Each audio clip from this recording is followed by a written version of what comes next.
Bonjour, nous sommes le 27 avril, voici le 12 minutes de TV5 Monde. Relancer l'économie tout en protégeant les populations, c'est la problématique en Europe. Après 2 semaines de convalescence, Boris Johnson est de retour aux affaires alors que le bilan des décès quotidiens au Royaume-Uni est en baisse. Il y a quelques heures, son discours était grave, mais plutôt optimiste. Il est vrai que nous faisons des progrès avec moins d'admissions à l'hôpital, moins de patients atteints du Covid dans les services de soins intensifs. Nous passons le pic. L'entourage du Premier ministre songerait aux premières mesures de déconfinement. La Sérénissime et l'Italie, aujourd'hui désertées, pourraient-elles elles aussi profiter d'un début de déconfinement ? C'est le sens de la nouvelle étape lancée par le président du Conseil italien, l'annonce de la reprise progressive de l'activité, mais dans la prudence. Nous rouvrons à partir du 4 mai tout le secteur manufacturier et de la construction ainsi que le commerce de gros. C'est une étape très importante. Durant sa conférence de presse confinée, Giuseppe Conte a appelé à la poursuite des règles sanitaires, prévenant que la courbe des contaminations risquait de remonter. Même défi pour la France. Actuellement, l'exécutif effectue les derniers arbitrages. Demain, ici, à l'Assemblée nationale, le Premier ministre Édouard Philippe détaillera le plan de déconfinement pour le 11 mai. Le retour à l'école et dans les entreprises, les transports publics, les masques, les tests. À l'issue de la présentation, un débat puis un vote ont été annoncés. Des délais jugés bien trop courts par une partie de l'opposition et même selon certains membres de la majorité. La Suisse a débuté ce matin la première étape de sa sortie de confinement. Plusieurs activités ont ainsi pu reprendre après 6 semaines d'arrêt, comme les magasins de bricolage et les jardineries. Des commerces dans lesquels un espace minimum garantissant la distanciation sociale de sécurité est assuré. On a rebriefé notre personnel de façon à ce qu'ils respectent les règles de sécurité et d'hygiène. Et puis le restant, on a créé un circuit de flux des personnes pour éviter que les gens se rapprochent trop. Les autres professions autorisées à nouveau à exercer sont celles qui ne sont en contact qu'avec un client à la fois, comme les coiffeurs, les esthéticiennes ou les physiothérapeutes, des professions toutefois strictement encadrées. On ne peut pas prendre autant de patients que ce qu'on avait l'habitude d'avoir. Et puis le fait de devoir tout le temps penser à cette désinfection, à la distance sociale, c'est une contrainte que tout le monde connaît ces jours, mais oui, dans l'activité professionnelle, c'est contraignant. Même chose pour cette esthéticienne, les conséquences de chaque geste doivent être anticipées car la responsabilité est très grande. On n'est pas tellement à l'aise parce qu'il faut vraiment réfléchir à tout ce qu'on fait, tout ce qu'on prend. Si je vais prendre un tube de crème, je m'en sers, je la mets sur la cliente, je la mets dans la cuvette et je désinfecte tout ce que j'ai touché. Si je donne le virus, par exemple, à une personne et puis qu'elle doit être intubée ou qu'elle décède, je pense que je m'en remettrai pas. Masques, gants et désinfection systématiques sont donc de rigueur dans ces professions. Enfin, les garderies d'enfants ont aussi rouvert pour le plus grand bonheur des éducateurs et de certains parents sans doute, mais pas toujours pour les enfants.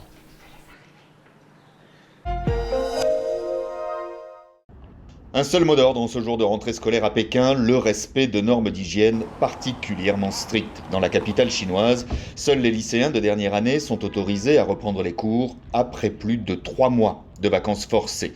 Dans ce lycée, les arrivées doivent se faire par petits groupes et sans accolade, avec dans tous les esprits éviter à tout prix une deuxième vague tant redoutée de Covid-19.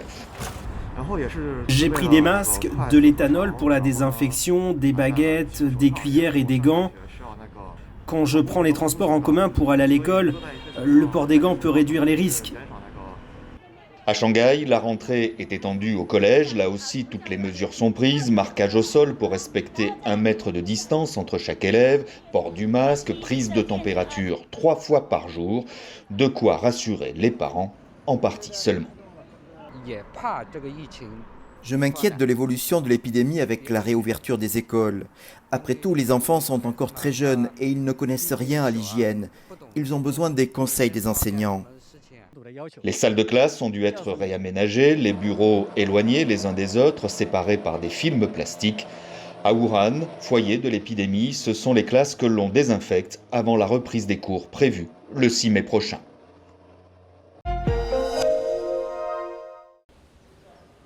La quarantaine pour ces patients. C'est ici que les soignants effectuent le prélèvement, le test de dépistage du Covid-19. Dans cette pièce isolée, les malades attendent et se reposent. À l'extérieur, l'équipe se désinfecte. À l'hôpital de Pikine, dans la banlieue dakaroise, tout est en place pour l'accueil des malades. Les mesures de distanciation et d'hygiène sont respectées, mais le matériel de protection tend à manquer. Pour le moment, les équipes gèrent. Donc tout patient qui vient à l'hôpital devra systématiquement passer par la salle de tri où il sera, des consignes seront prises, un petit interrogatoire pour décider qu'il aille voir son médecin traitant ou bien qu'il aille au niveau des urgences ou bien qu'on l'isole tout simplement si c'est un cas suspect. Le ministère de la Santé a demandé que le nombre de tests augmente. Les derniers chiffres officiels montrent une accélération du rythme des contaminations. Plus de 300 nouveaux cas en une semaine. À ce jour, plus de 730 malades confirmés, 440 patients sous traitement à travers le pays, de quoi redouter une intensification de l'épidémie. En Afrique, on pense que peut-être que c'est le climat qui nous protège un peu, peut-être qu'il y a une certaine humidité et tout ce que se dit, la vaccination contre le BCG. Mais moi, personnellement, comme on voit que le nombre de cas augmente progressivement mais lentement, j'ai peur que ça s'étende, mais plus lentement qu'ailleurs. Depuis plus d'une semaine, le port du masque est obligatoire dans les services publics, les transports, les commerces. En cette période de Ramadan, le couvre-feu s'installe sur le pays chaque soir à partir de 20h et interdiction est faite de circuler entre des régions. Des mesures pas toujours rigoureusement respectées. Le virus continue de se propager.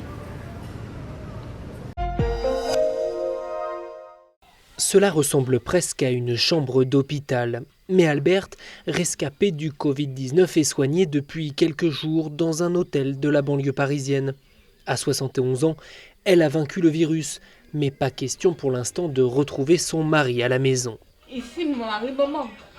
Ainsi comme lui, il me manque, et moi je le manque aussi. Alberte est encore trop faible et peut-être même contagieuse. Alors il faut se contenter du téléphone. Je te fais un gros bisou, je te souhaite bonne journée. Gros bisous. Alberte, comme des milliers de personnes qui ont survécu au Covid-19 en France, est dans une situation complexe. Elle a encore besoin de soins, mais elle n'est plus assez malade pour rester à l'hôpital. Alors une association locale en banlieue parisienne a eu une idée. Louer des hôtels et créer une sorte de sas, un pont entre l'hôpital et le retour à la vie normale. Avantage, ça coûte aussi beaucoup moins cher. Si quelqu'un n'a pas besoin des soins techniques, n'a aucune raison qu'il reste à l'hôpital pour 1 100 €, vous imaginez une personne qui est restée une semaine de plus à l'hôpital, ça fait 7 700 €. Ici, une chambre coûte seulement 54 € par jour et par personne. Les soignants, médecins et infirmiers des villes aux alentours se relaient au chevet des malades. Un projet pour l'instant testé en Île-de-France à l'initiative de l'Agence régionale de santé et qui pourrait être décliné sur tout le territoire. Des gestes de précaution d'hygiène sans cesse répétés. À l'entrée de la chambre d'un malade du Covid-19, les soignants enfilent masques, gants, blouse. À la sortie, ces déchets à risque infectieux sont jetés dans une poubelle dédiée. Des règles pour protéger le personnel et éviter que les germes ne se dispersent. Je vais l'amener et c'est incinéré. Ces déchets hautement sensibles doivent être stockés le minimum de temps possible et traités avec rigueur. Étiquetage, provenance, date, la traçabilité est essentielle. Depuis le début de l'épidémie, le volume des déchets hospitaliers a explosé. Les soignants et le personnel se changent très régulièrement.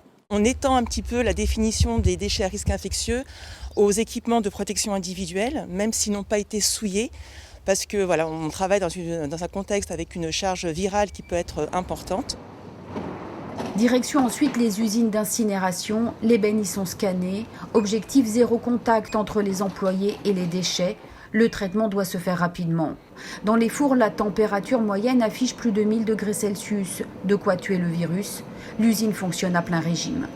On a dû quasiment doubler notre capacité mécanique de traitement, doubler nos équipements en place afin d'assurer tout le traitement.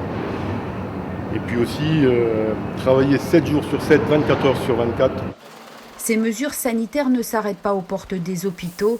Pour limiter la propagation du virus, les particuliers sont encouragés à gérer prudemment leurs déchets. Mouchoirs, masques et gants doivent se jeter dans des sacs fermés et non dans la nature. Bonjour, c'est Olivier des Volos. Alors Volo, normalement c'est 2 frangins, mais confinement oblige. Voilà, c'est moi sans mon frère. Moi, mes enfants me structurent bien mes journées, parce qu'il y a des devoirs à faire. On réalise à quel point le boulot d'un site ou de prof est un boulot difficile, si jamais on l'avait oublié. Voilà, moi je vais essayer de profiter de ce confinement pour lire un peu, parce que je lis plus beaucoup ces temps-ci. Alors ça tombe bien parce que ma sœur, notre sœur, en tout cas ma sœur, m'avait offert des bouquins à Noël, donc j'ai 2 bouquins à lire que j'ai très hâte de lire. Il faut que j'en finisse un autre avant... que j'ai pas là d'ailleurs. Donc c'est la biographie de Magellan par Stefan Zweig. Moi j'aime beaucoup Stefan Zweig et en l'occurrence les bios qu'il fait. Et puis après ma sœur m'a dit que ce bouquin-là ça allait beaucoup me plaire et elle me connaît un peu. Juste pour rigoler, mon père m'avait prêté un bouquin qui date des années, de la fin des années 70. Pourquoi sont-ils si pauvres? C'est sur des bouquins de stats et d'analyse du sous-développement. J'ai commencé à le lire, c'est assez effrayant parce que ça a presque 50 ans et les choses qui sont pointées dedans sont d'une actualité impressionnante. Bon confinement à tous. Les sanglots longs à ce qu'on dit, des violons pour faire le bruit de l'automne. Blesse mon cœur, je dois l'avouer, une langueur qu'on peut trouver monotone. Les sanglots longs à ce qu'on dit, des violons pour faire